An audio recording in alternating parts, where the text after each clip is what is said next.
May tumututol ba? Meron tumututol? Wala. Walang tumututol? Sigurado? Okay, tuloy daw.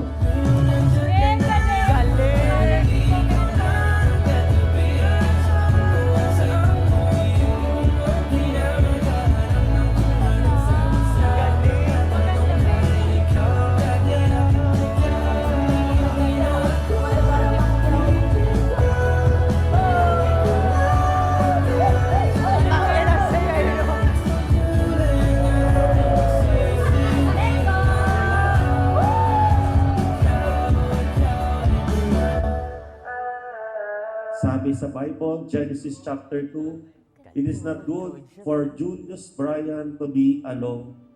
I, Yahweh, your God, will look a suitable partner for you. Hello, Mrs. Charlene Macalima, Estorninos. I am now legally allowed to call you mine. First of all, I really like to thank God for letting you come into my life. That all started way back our college days. Actually, ito, gustong-gusto nyo itong kwento na to eh. Schoolmates kami nung college sa TUP. Tagal ko na siyang kilala, pero hindi niya ako kilala.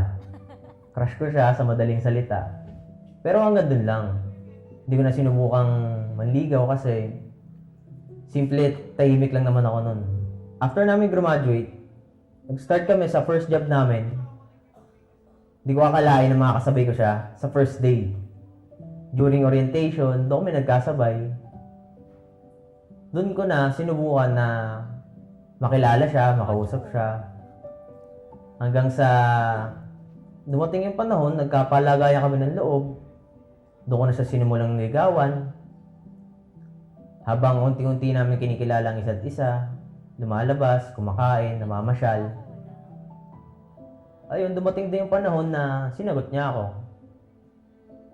And after that, yun na yung umpisa ng bagong kwento bilang mag-boyfriend at mag-girlfriend kami.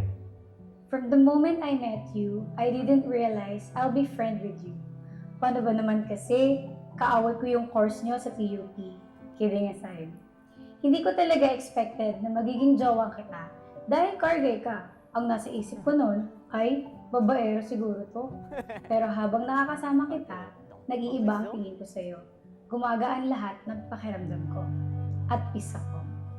Biruin mo, madaldal ako. Extrovert. Ikaw, napakatahimik sa trabaho. Salamat sa pagtanggap sa kung ano ako. Hindi ako nagsisisi na ikaw ang sinagot ko at pinagkatiwalaan ko. Sobrang dami na nating pinagdaanan, pinag-awayan, pinagtagumpayan na challenges sa buhay. We've been through every joy, laughter, and pain. But God made us strong to face every obstacles and challenges with our two little angels above watching us. Teka lang. But God made us strong to face every obstacle and challenges with our two little angels above watching us and guiding us in every way.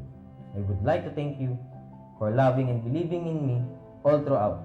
Nakakalungkot man na hindi na natin kasama ang dalawa nating anghel, pero alam ko sa tamang panahon na loobin muli ng Diyos, ibabalik at ipagkakaloob ulit sa atin. Don't put all your sacrifices into trash. You have done a lot of things, struggles, difficulties, challenges.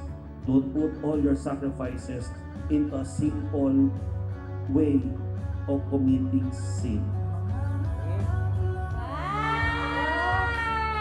Ganda yan!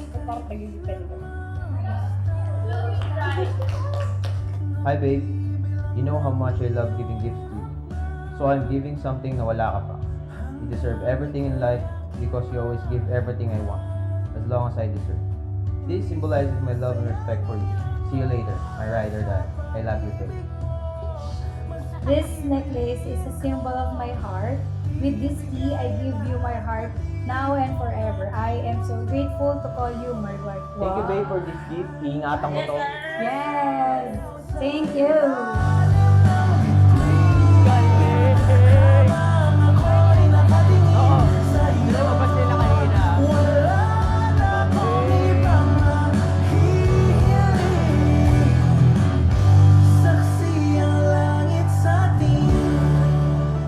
As I stand here today, I am overwhelmed by the journey that has led us to this moment. From this moment on, I promise to love and protect you with all my heart until my very last breath. I love you with all my heart and soul. Let's start this new journey as husband and wife. Cherish every moment until our last. I love you so much, babe. I vow to choose you every single day, to create a life we both feel proud of, to show up with love even when it's hard. I vow to respect every decision we make. Thank you for being my person in all ways. My personal driver, my photographer, my gym instructor, my best friend, Michael. Excited na ako sa mga susunod pang araw at panahon ng mga kasama. And I pray to God to bless our journey as husband and wife. Ride or die, remember? I love you, babe. Halika't sumayaw sa ilalim ng bituin, habang ako'y nakatingin sa'yo. Wala na akong ibang hihiling, saksi ang langit sa atin. Halika't sumayaw sa ilalim ng bituin, habang ako'y nakadikit sa'yo. Wala na akong ibang hihiling, saksi ang langit.